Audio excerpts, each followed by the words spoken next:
मान्य सदस्यहरू, प्रतिनिधि सभाको आजको बैठकको कारबाही प्रारम्भ हुन्छ।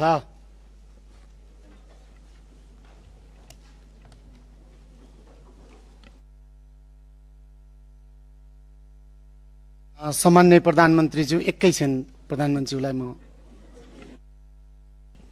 मान्य सदस्यहरू, सम्माननीय प्रधानमन्त्रीज्यूले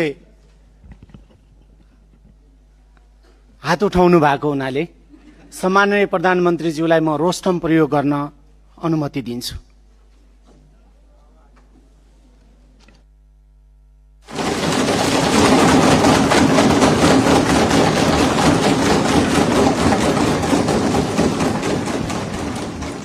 सामान्य सभामुख महोदय, मान्य सदस्यज्यूहरूले धेरै दिनदेखि प्रश्न सोध्न खोज्नु भएको रहेछ, त्यसको निम्ति समय दिन हजुरलाई अनुरोध गर्न चाहन्छु।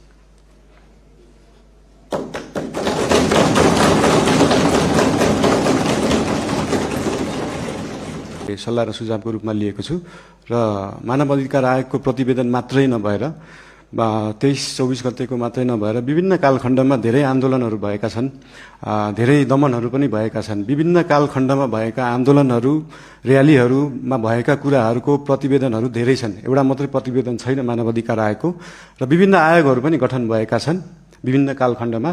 आजसम्म नेपाल सरकारलाई बुझाइएको जति पनि आयोगका प्रतिवेदनहरू छन्, ती सबै प्रतिवेदनहरूलाई एकमुष्ट रूपमा नेपाल सरकारले अध्ययन गर्छ र गर्नुपर्ने काम कारबाही त्यही हिसाबले गर्छ। धन्यवाद।